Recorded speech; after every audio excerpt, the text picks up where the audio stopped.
Hello everyone and welcome to the Vortex. I'm Michael Voris. If you have children around, you may want to view this before letting them do that. As you probably know, the apostolate has been somewhat silent this week publicly. That's because a situation has developed that I must fill you in on. It involves the sins of my past life, all committed prior to my reversion to the Catholic faith. We have on very good authority from various sources that the New York Archdiocese is collecting and preparing to quietly filter out details of my past life with the aim of publicly discrediting me, this apostolate, and the work here. I've never made a secret that my life prior to my reversion was extremely sinful. I have said many times in public that I was in a state of mortal sin, and had I died, I would have been damned. I also revealed these sins were of a sexual nature and that they occurred over a prolonged period of time. I did not reveal the specific nature or details of the sins because when I returned home to the church, I did not think that a full public confession of details was necessary in order to start proclaiming the great mercy of God. Perhaps that was a wrong assessment. I don't seriously know. Perhaps along these years I should have been revealing all of that in greater detail.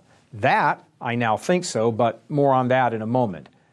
Whatever the matter, I will now reveal that for most of my years in my 30s, confused about my own sexuality, I lived a life of live-in relationships with homosexual men.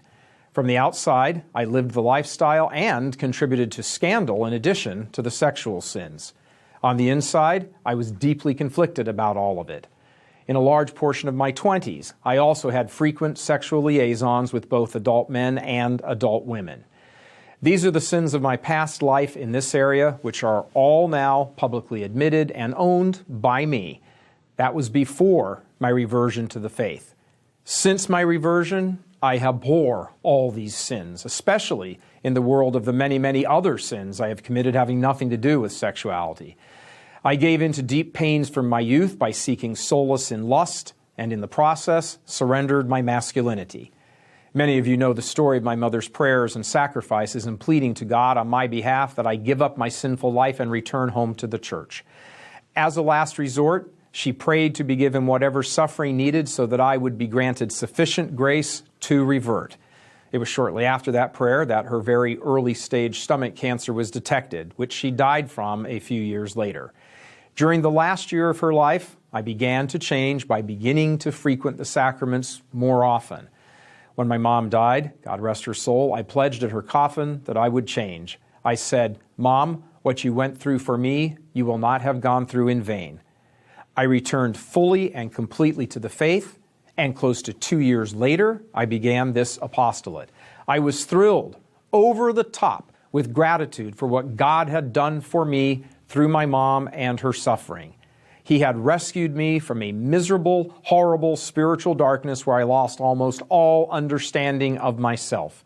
And in order to understand the great mercy of God here, you must realize the corresponding great depths of evil into which I had plunged myself. Those were dreadful days, years. I had great pain to overcome from my childhood and my youth, and instead of recommending myself to God in my youth, I gave in to the flesh and died spiritually, by my own hand.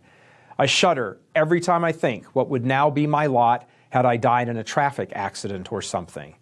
I gave up myself, my masculinity, my identity, my self-understanding, my own dignity as a baptized Catholic.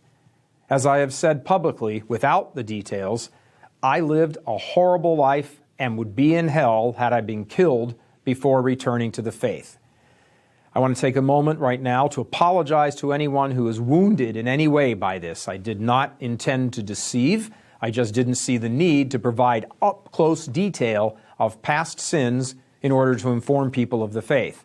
I thought it sufficient to simply state the true and overriding fact that I had led a horrible life and through my mother's efforts been given sufficient grace to come home as a prodigal son.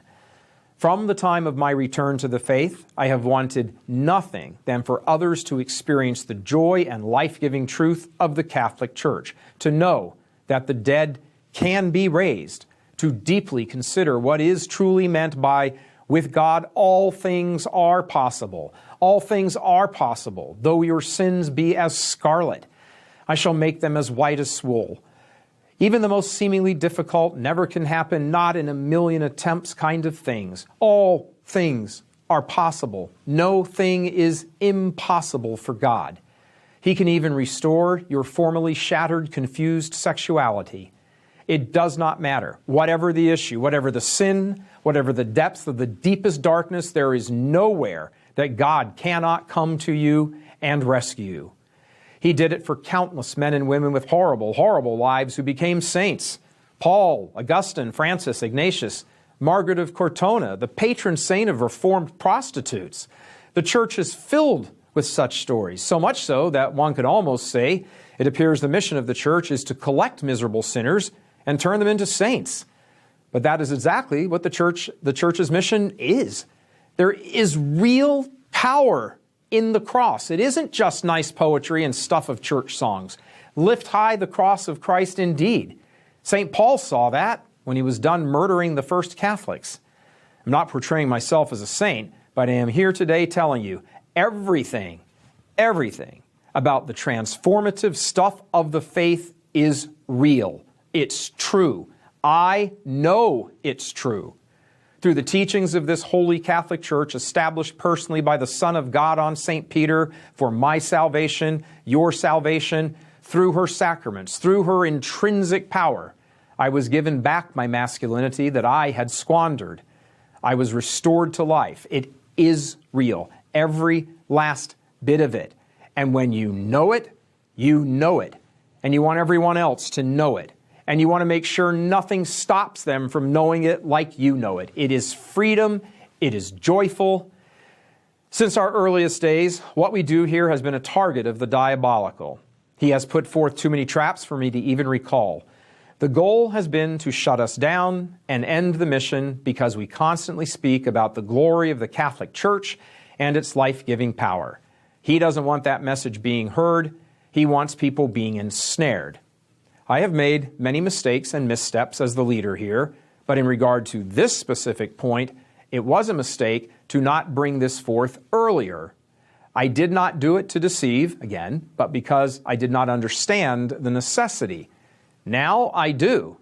I was limiting God. I was restricting, putting limitations on the good news of His saving power. He did not just save me from a bad life. That's far too general. In much more concrete terms, He reached down into the mighty, dark waters, the tempest, a sea of sin, and drew me out. For nothing is impossible with God, nothing.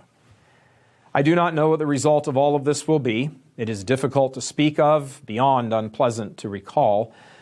But those sins are the past. This is a new life, a new man, as St. Paul says.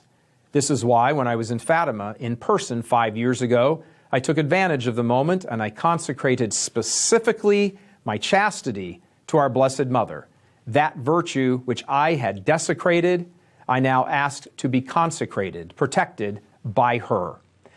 From its first moment, this apostolate has been placed under the care of St. Michael and our Blessed Mother, the one who defeated him in heaven, and the one, the Queen, who defeated him on earth and into eternity. And as a reminder to him, you will strike at her heel, but she will crush your head. We will never cease declaring these truths, the glories of the Catholic faith, regardless of what happens. If all this is threatened because of revelations of my past sins, then please pray that the will of God be done. Thank you for your prayers, your support, your understanding, as well as the measure of forgiveness that you are ready to extend. God love you.